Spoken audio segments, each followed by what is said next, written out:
वो जो एक पोस्ट निकाली थी मैंने, उसका सीक्रेट मैं बताता हूँ सर आपको क्या था उसमें।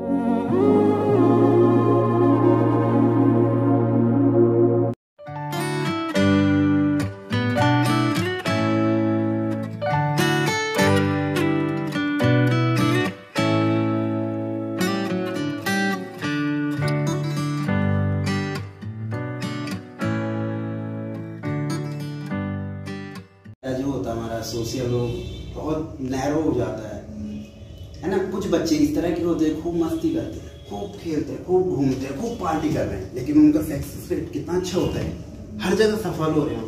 घर वाले कहते हैं ना कि वो बच्चा तो घूमता ही रहता है, वो क्रिकेट खेलने में जा रहा है, वो पार्टी अटेंड करता है, पार्टी में जाता है, शादी में जाता है, घूमने जाता है, लेकिन उसका सक्सेस रेट कितना अच्छा क्या होता है? That is smart work. और वही सीखना है, स्मार्ट वर्क हम किस तरह से करें।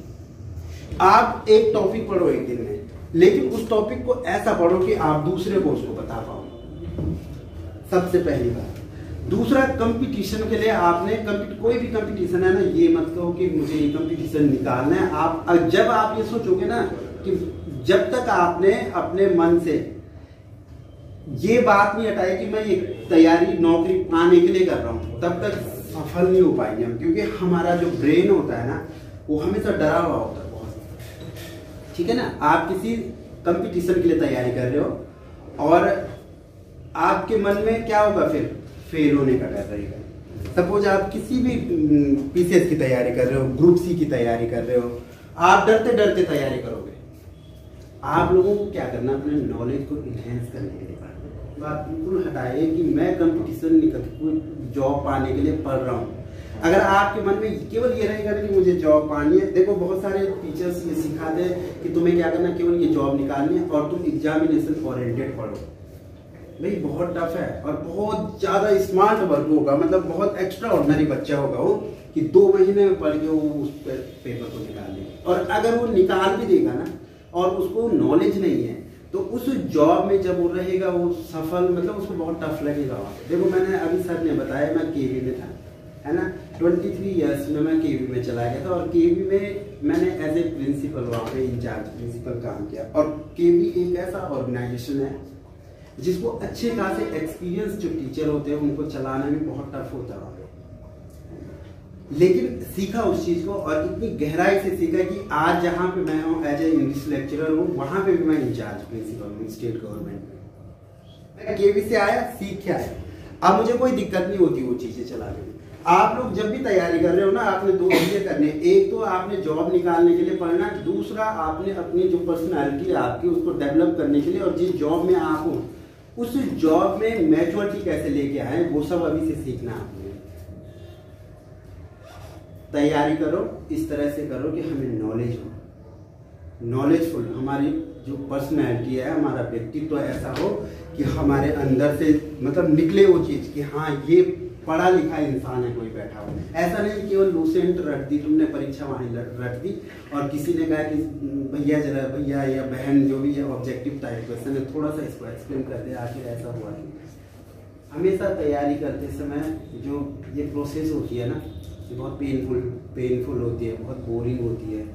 बोर कभी नहीं होना पढ़ने के लिए, और उसके लिए यही है जब आपके अंदर इस तरह का मतलब इस तरह की फीलिंग आने लग जाए कि आज मैंने नई चीजें सीखनी है, आज मैंने ये पढ़ना है और दूसरे को डिलीवर करना अपना नॉलेज। और एक चीज हमेशा होनी चाहिए तुम्हारे अंदर सीखते समय ना, ये बात हमेशा ध्यान रखना, जब आप कुछ पढ़ रहे हो ना, आपने केवल अपने लिए नहीं ये सोच के कि मुझसे छोटा जो साथ में है ना कोई और, अगर वो मुझसे क्रॉस क्वेश्चन करेगा तो मैं इसको एक्सप्लेन कर पाऊंगा, उससे क्यों नहीं कर पाऊंगा। तो इस डर से भी हमें पढ़ना है, एक पढ़ा लिखा इंसान लगना चाहिए ना। ऐसा नहीं केवल अंधी दौड़ में मत दौड़ना, ऐसा नहीं दौड़ना है कि मुझे कंपटीशन निकालना है। जिस दिन तुम एग्जाम में बैठोगे ना और पेपर सॉल्व कर रहे होंगे, तुमने केवल इतनी तैयारी कर रहे हो क्योंकि एग्जाम निकालने के लिए, तुम्हारा कॉन्फिडेंस लेवल उसमें बहुत लो होगा और एक डर ऊपर से ये होगा फेलियर का कि मैं फेल ना हो जाऊं। जब मैंने तैयारी कर रहा था तो मैंने ग्रुप सी का एक एग्जाम दिया था सर, वो वीडियो होता था उसमें, पंतनगर यूनिवर्सिटी में करवाया था, वीडियो 2 प्रकार के हुए थे, एक तो UBTR ने करवाया था, एक पंतनगर। जो पंतनगर वाला किया था मैंने दिया था और 86 मार्क्स सारे थे मेरे उसमें जब मैंने आंसर की देखी थी। लेकिन जब रिजल्ट आया तो मेरे 76 नंबर हो रहे थे उसमें, आंसर की में 86 थे और वो डिस्ट्रिक्ट लेवल पे बना था सर। हमारे टिहरी डिस्ट्रिक्ट में 82 पे मेरिट आई थी और मेरे 86 हो रहे थे अकॉर्डिंग टू आंसर की। लेकिन जब सिलेक्शन लिस्ट आई तो मेरा नाम सिलेक्शन लिस्ट में नहीं था, 76 नंबर थे मेरे। और मेरा एक फ्रेंड था उसका 78 हो रहे थे और जब देखा उसकी 87 नंबर हो रहे थे, उसका सिलेक्शन हो रखा। अब एक चीज बताओ आप लोग, मुझे ये समझाए कि अगर ऐसा कुछ हो रहा हो और कितने हाकम सिंह निकल जाए, सुना हो ना आजकल हाकम सिंह आप लोगों की वीडियो बहुत फेमस होगी, 4-5 और निकल के आ जाए इस तरह से, तो क्या आप लोग टूट जाओगे, तैयारी नहीं करोगे, हार जाओगे क्या? अपने लिए दूसरे रास्ते ढूंढेंगे। फिर उसके बाद मैंने ये सोचा, मैंने RTI लगाई थी पंतनगर यूनिवर्सिटी पे, लेकिन उन्होंने जवाब क्या घुमा फिरा के दिया कि हमने क्यों टेस्ट करवाया है, ठीक है, एग्जाम कंडक्ट करवाया और अब जो मैंने पूछा हुआ था तो ये हमारे अधिकार क्षेत्र से बाहर है क्या, आप अपने डिस्ट्रिक्ट के ग्राम्य विकास विभाग से संपर्क करें। उस समय मैंने सोचा कि ये पत्राचार करस्पॉन्ड करने में इतना टाइम लग जाएगा, हम लोगों की ऐसी एज थी कि हम कुछ और करेंगे। फिर मैंने सोचा कि मैं केवल सिविल सर्विसेज की तैयारी करूंगा और ग्रुप सी की कभी नहीं करूंगा। उसके बाद बाढ़ आई थी ग्रुप सी की, बहुत सारे मैंने कोई नहीं दिया था, एक भी एग्जाम नहीं दिया ग्रुप सी का। फिर आया था उसमें सूचना एवं जनसंपर्क विभाग में एक पोस्ट आई थी ग्रुप सी में, लेकिन वो ग्रुप सी से थोड़ा ऊपर माना जाता था उस पद को, और मेंस की तैयारी करनी थी। तो सर ने उस समय इनिशियल उसमें सर ने ये बताया था, और सर भी ऑनेस्टली बताते हैं कि सर अभी हम मेंस का एकदम से स्टार्ट नहीं किया हमने, आप रहे हमारे साथ, जुड़े रहे और धीरे धीरे आप भी बढ़ाओ और हम भी। तो मुझे बच्चों के साथ बहुत अच्छा लगता है और बहुत अच्छी तैयारी हुई थी मेरी, तो बहुत अच्छे रिजल्ट निकल रहे थे उस समय। तो हम चुपके से चले गए मैडम मैं पेपर देने के लिए देहरादून। सर से प्रॉमिस करके गए थे कि एक उसमें महिलाओं की सीट थी, एक जनरल की थी। तो मैंने कहा सर से, सर मैंने कहा इंस्टीट्यूट के लिए लेके आएंगे हम इस सीट को। तो मैडम ने कहा कि सर लड़कियों में ना मैं लेके आऊंगी। मैंने कहा सर मैं तो लेके आऊंगा ऐसी, इसलिए क्योंकि बहुत कम चांसेस होते हैं ना, तो ऐसा था कि होना तो है नहीं, भले तैयारी बढ़िया हो गई थी लेकिन इस लेवल की नहीं हुई थी कि ऐसा नहीं लग रहा था कि एक पद पे सिलेक्शन हो जाए। तो जिस दिन रिजल्ट आया मैंने मोबाइल पे देखा, आवास विकास कॉलोनी में रहता था, 86 मार्क्स थे मेरे और मेरे मोबाइल पे रिजल्ट डाउनलोड नहीं हो पा रहा था। मैंने सुषमा मैम को फ़ोन किया, मैंने कहा मैडम 86 मार्क्स है मेरे, ज़रा देखना। तो उन्होंने कहा सर आपका नाम सही है वही, लेकिन आप नहीं हो, इसलिए क्योंकि मेरी कास्ट है तिवारी, लेकिन मेरे पापा शर्मा लिखते हैं, डॉक्यूमेंट में है ना शर्मा लिखते हैं। तो उसने देखा कि वो कोई शर्मा है, आप नहीं हो है ना, तो पंडित लिखते हैं कोई शर्मा लिखते हैं। तो मैडम ने कहा कि सर आप, मैंने कहा मैडम नहीं हूँ। थैंक गॉड की सिलेक्शन हो गया हमारा, तो बहुत अच्छा लगा था जो अचीवमेंट थी। उसके बाद मतलब एक तरह से ऐसा होता ना कि जैसे हमारे लिए देखो हम बहुत बड़े स्टार नहीं है, या हमारे लिए छोटी छोटी अचीवमेंट हम उसी में अपना एंजॉय करते हैं कि बढ़िया है, उसी को सेलिब्रेट करते हैं ना। तो उस समय इतनी क्राइसिस थी कि मेरे लिए वो एक ऐसा लगा कि मैं रातों रात स्टार बन गया, बहुत अच्छा लगा मुझे। होता है देखो आप लोग जब फर्स्ट जॉब आपकी लगेगी ना, अब वो भी इस तरह से लगेगी कि आपकी बहुत अच्छी रैंक है, बहुत एंजॉय करोगे आप, मतलब बहुत अच्छा लगता है, ऐसा लगता है कि सब कुछ बढ़िया हो गया। फिर सेलिब्रेट किया हम लोगों ने, बढ़िया हुआ। फिर इंस्टीट्यूट में आया तो और भी अच्छा लगा और कॉन्फिडेंस लेवल हाई हो। फिर उसके बाद फिर रिजल्ट आया था नायब तहसीलदार का यूपी का, उसमें भी मेरा सिलेक्शन हो गया। यहाँ से केवी में फाइनल सिलेक्शन हो गया और इंटरव्यू होता था जवाहरलाल नेहरू यूनिवर्सिटी जो कैंपस है, बहुत जबरदस्त इंटरव्यू होता है उसका, केवी है ना, इतना आसान नहीं होता। पहले उसका जो टेस्ट होता है उसके बाद इंटरव्यू होता है उसका, अच्छा खासा इंटरव्यू होता है। ऑल इंडिया मेरी 17 रैंक, 17वीं रैंक थी उसमें केवी में as a TGT, train graduate teacher. और देखिए संयोग, देखिए क्या होता है कि जो उत्तराखंड इस बेल्ट वाले होते हैं, हिंदी भाषी क्षेत्र के जो लोग होते हैं उत्तराखंड यूपी, इन लोगों को ना नॉर्थ ईस्ट भेजते हैं केवी में।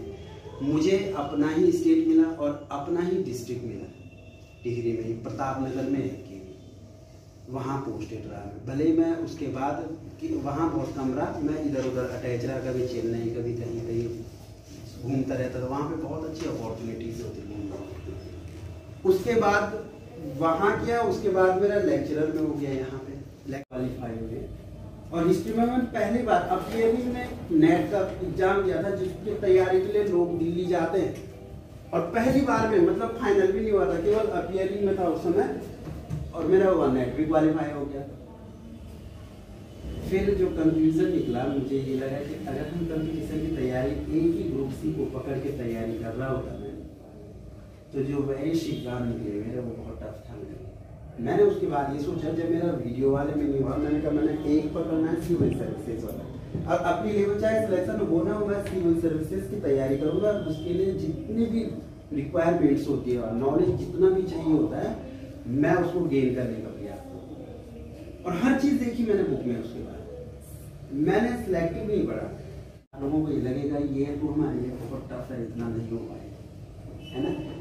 आप ये बताइए कि अभी आप लोगों की एज इतनी ज़्यादा भी नहीं होगी ना, आप लोगों को लगता है कहीं ना कहीं कि इतना हो सकता है कि जो सिलेबस हमारे पास है ना, सिलेबस होता है एक, तो बिना सिलेबस की तैयारी जो करता है ना, अब सिलेबस भी ऐसा नहीं होता कि तुम्हारे ग्रुप सी का जो कर सकते हो आप ना, कहीं से भी उठाओगे, और पुराने ओल्ड जो क्वेश्चन पेपर होंगे, वो जो एक पोस्ट निकाली थी मैंने, उसका सीक्रेट मैं बताता हूँ सर आपको क्या था उसमें। उससे पहले मैं MPPCS के पेपर सॉल्व करता था, उस पे लगभग कितने 36 क्वेश्चन MPPCS से रिपीट होके आए थे, जो किसी ने अटेम्प्ट नहीं किया।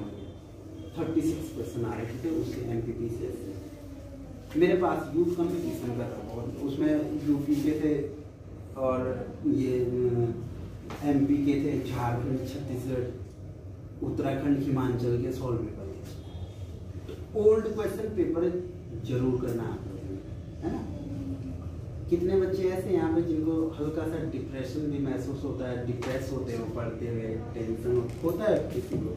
जहाँ मैं पढ़ाता हूँ जिस स्कूल में ना, उस स्कूल के बच्चों की एक बहुत अच्छी आदत है, उनको डिप्रेस, अभी हमारे वहाँ जैसे रेमेडियल क्लासेस होती है बच्चों का, हम उनको काउंसलर की तरह मतलब क्लासेस लेते हैं उनको, है ना, वो बताते हैं उसको टेंशन नहीं लेना। अलग अलग स्कूलों में जाते हैं, मेरे स्कूल में नहीं होता है, इसलिए नहीं होता है, मैं ऐसे क्षेत्र में हूँ वहाँ के बच्चों को टेंशन होता ही नहीं।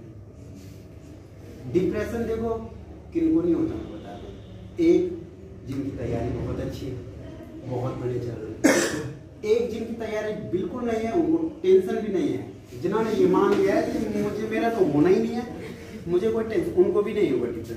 लेकिन जो बच्चा तैयारी कर रहा होगा, है ना, और उसका लेवल इस तरह का होगा कि वो तैयारी तो कर रहा है लेकिन कहीं ना कहीं उसको उस तरह की सफलता ही नहीं मिल रही है, उसको जरूर डिप्रेशन होगा, परेशान होगा, लोग परेशान करेंगे, घर वाले परेशान करेंगे। उस चीज को ओवरकम किस तरह से करना है हमें। देखिए बहुत सारे आप लोगों में लगभग 90+ % ऐसे बच्चों का होगा जो सीरियसली कौन है यहाँ, मतलब सब सीरियस होंगे, लेकिन अगर सपोज आप लोगों को इंटरटेनिंग कुछ दे दे अभी, है ना, घूमने के लिए या किसी पार्टी में जाने के लिए या किसी पिकनिक में जाने के लिए, मोस्टली मुझे ऐसा लग रहा है 70% से ज़्यादा बच्चे उस चीज़ को चूज करेंगे ना जहाँ इंटरटेनिंग होता है। ऐसा अगर सीरियसली मन से कोई, मैं ये नहीं कह रहा हूँ कि वो बच्चा बहुत अच्छा है, वो लड़का बहुत अच्छा है कि जो ये बोलेगा नहीं नहीं सर हम तो नहीं, हम तो पढ़ाई के लिए, वो प्रैक्टिकल भी नहीं है। मैं मान के चल रहा हूँ ना, हमारे लाइफ में क्या होता है कि दो चीज़ें होती हैं, हमें इंटरटेनिंग भी कुछ अपनी लाइफ ऐसे जीनी होती है जिसमें बढ़िया लगे हमें, जो हम करना चाह रहे हैं, और पढ़ाई भी साथ साथ में करनी होती है हमें, है ना, दोनों को बैलेंस बना के चलना होता है। तो किस तरह से तुम करते हो अपने आप को बैलेंस, क्या मान के चलते हो तुम, कैसे करते हो? कोई अच्छा मतलब एक देखो मैं बोलता रहूँगा तो मैं यहाँ से 2-3 घंटे मेरे लिए कम पड़ जाएंगे बोलते बोलते। मैं थोड़ा सा ये इंटरेक्ट करना चाह रहा था आप लोगों को कि आप लोग हम थोड़ा सा शेयर करें आपस में कि आप लोगों को पढ़ते हुए क्या दिक्कत हो रही है, या कंपटीशन की जब आप तैयारी करते हो ना क्या क्या प्रॉब्लम फेस होती है, घर से, समाज से, अपने माइंड से, जो माइंड सेट है लगता है कुछ बॉयज गर्ल्स में से किसी को कुछ दिक्कत। भाई देखो जिंदगी में दिक्कत ही दिक्कत है, मैं बताऊँ दिक्कत ही, कुछ भी बोलोगे ना, मैं यहाँ पे हूँ जब मोटिवेशनल वीडियोस देखते हो आप यूट्यूब पे, कभी कभी लगता है उनको देखे कि प्रैक्टिकल है ही नहीं जितना ये बोलते हैं, लगता है ना सर। ऐसा मेरे बारे में भी आप लोग बोल रहे होंगे शायद में कि ऐसा कुछ जैसे सर बोल रहे हैं। हम समझते उस चीज को, चाहे आप किसी भी वीडियो को देखो मोटिवेशनल, सब यही बोलेंगे ना कि ऐसा करो वैसा करो ये करो, सब बोलते हैं वैसे। लेकिन प्रैक्टिकली उसमें क्या चीजें मतलब ऐसा है कि जो रेलिवेंट करती है हमसे, वो हमारे लिए क्या होता है, बेनिफिशियल होता है। अब जैसे यूट्यूब पे इतनी सारी वीडियोस आती है, जरूरी थोड़ी नहीं है कि मेरे लिए रेलिवेंट हो। उन चीजों में जो आपके लिए अच्छा है ना, उसको निकालो और अपने पे इम्प्लीमेंट करो। मैंने तुम्हें ये कहा कि हर चीज का नॉलेज होना चाहिए। हो सकता है किसी बच्चे को ऐसा लगा कि सर जितना बोल रहे हैं इतना प्रैक्टिकल, इतना हो सकता है उस बच्चे का जो लेवल हो उस तरह का ना हो, तो परेशान हो जाएगा कि सर ने तो कहा है कि इतना पढ़ना है तब जाके सिलेक्शन होगा। भाई ऐसा नहीं है, मैं ये भी कह रहा हूँ कि एक तरीका वो भी होता है कि तुम स्मार्ट वर्क करो और सीधे से अपना टेस्ट निकालो और माइंड से हटा दो कि मुझे नॉलेज ऐसा नहीं लेना है कि पेपर दिया मैंने, पास किया, नौकरी लगा और उसके बाद मैंने औरों को भी सिखाना है, मुझे तो केवल नौकरी पानी है। आप उसको देख लो उस तरह से, शॉर्टकट तरीके भी है। पर आप पिछले 15 सालों के पेपर अच्छे से सॉल्व कर लोगे ना, जो जिस कंपटीशन जिस पेपर की आप तैयारी कर रहे हो ग्रुप सी, उसके पिछले 15 सालों के पेपर, यहाँ के भी, यूपी के भी और 5-6 स्टेट के, उसी में आपका सिलेक्शन हो जाएगा सीरियसली अगर आप कर लोगे। देखो हम लोगों ने ना अरिहंत वालों को, प्रतियोगिता दर्पण वालों को रिव्यू लिख के दिए। जब हम उनको पढ़ते थे ना, उसमें कुछ कमियां होती तो हम लिख के भेजते थे, उनके रिप्लाई भी आते थे। आप लोगों में से कितने स्टूडेंट ऐसे हैं कि किसी ने ऐसा काम किया होगा कि वो जो बुक पढ़ रहे थे उसको कुछ मिस्टेक लगी और उसको मेल किया होगा, उसको किया किसी ने नहीं किया ना। तो जब हमारा लेवल थोड़ा ऊपर आने लग जाता है ना, तो हम किताबों को रिव्यू भी कर देते हैं। अभी सर जितने बच्चे यहाँ पे बैठे हुए हैं, जितने ना स्टूडेंट सब नई तैयारी कर रहे हैं, कुछ पुराने भी हैं। पुराने कम ही है मेरे ख्याल से, वैसे सभी नहीं तो है, सब कांस्टेबल वाले हैं, कुछ नहीं हो पाएगा। लेकिन जिन्होंने जो मंझ गए इस क्षेत्र में, जिनको एक्सपीरियंस हो गया होगा, उनको कहीं ना कहीं प्रैक्टिकल लगेगी ये बात है कि मैं जो चीज़ें तुम्हें बताना चाह रहा हूँ वो मैंने फेस की है खुद। और अभी मेरा लेवल, मैं बताऊँ, अभी मेरा लेवल इस तरह का है कंपटीशन का कि मैं पिछले 3-4 सालों से बिल्कुल भी टच में नहीं हूँ कंपटीशन के, है ना। मैं तुमसे केवल वो चीज़ें प्रैक्टिकली बता रहा हूँ जो मैंने फेस की, और उसके बावजूद मैंने पेपर निकाला। और मेरे जितना डिप्रेशन वाला, टेंशन वाला जो परेशान रहता था, मुझे नहीं लगता था। जब मेरा प्री निकला था 2012-13 में यूपी का, तो मेरे घर वालों ने साथ मुझे मेंस की तैयारी करने के लिए नहीं भेजा वहाँ दिल्ली में, दिल्ली मुखर्जी नगर जाना था। इसलिए नहीं भेजा कि उनको कहीं ना कहीं लग रहा था इसका सिलेक्शन नहीं हो पाएगा अभी इनिशियली, और अगर ये पैसे खर्च करेगा तो इसको ये डिप्रेशन में चले जाएगा। मैं सोचता था हर चीज़ के बारे में, घर का कैसे। तो धीरे धीरे उसको किस तरह से हमने ओवरकम किया और किस तरह से वो सब चीज़ें आती है, कॉन्फिडेंस तब बढ़ेगा आप लोगों का जब आपका धीरे धीरे नॉलेज क्या होगा गेन करने। और कभी भी दूसरे वो परिवार के प्रेशर में आके, समाज के प्रेशर में आके तैयारी नहीं हो पाती है ना। जैसे अगर तो आपका पड़ोसी कोचिंग कर रहा है तो घर वालों ने बोला तू भी कोचिंग कर, तू भी कर, ऐसा नहीं। इन सब के बीच में से निकल के आप लोगों ने अलग कैसे होना है और किस तरह से अचीव करना है, वो सीखना है आप लोगों ने। कोई इंटरेक्ट होना चाहता है, किसी को कोई प्रॉब्लम हो, बातें करेंगे हम। कौन से कोई फॉर्मल क्लास नहीं हो रही है, किसी को कुछ पूछना है मुझे ना, वो सबसे टफ होता है स्टूडेंट के लिए। अभी इनिशियली जो अब आप पढ़ रहे होंगे ना, कौन सी किताब पढ़े हैं, होता है ऐसा क्या उठा के पढ़ते हो तुम लोग? मोस्ट जो कॉमन सी किताबें मुझे लग रहा है कि एक तो लूसेंट सब पढ़ते होंगे, पढ़ते हो लूसेंट? लूसेंट कितने पढ़ते हैं यहाँ पे हाथ में? और तो कैसे पढ़नी होती है हमें, देखिए आप लूसेंट लो जो आपको सबसे बड़े लगती है, छोटी किताब में, ठीक है। लूसेंट को बेस मान के चलो और लूसेंट में देखिए कि कैसे कैसे क्वेश्चन बन रहे हैं। केसी श्रीवास्तव है, वो वाला चैप्टर उठा, वहां से उसको पढ़ डालो, ठीक है। जैसे फ्रीडम मूवमेंट है इंडिया का, लूसेंट ने कितना कवर कर रखा ऑब्जेक्टिव की, उसको केसी श्रीवास्तव से उठा दो, उस चैप्टर से पढ़ लो उसको।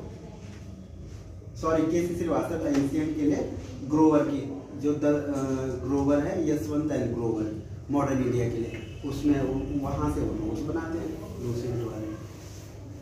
एक अपने लिए जो ऐसी बुक रखी है जो आपको डराती नहीं, पतली सी, ठीक है, उसमें केवल सिलेक्टिव रहेंगे और वो जो क्वेश्चन उसमें दे रखे हैं वो उस बड़ी किताब के अंदर से दे रखे उन्होंने।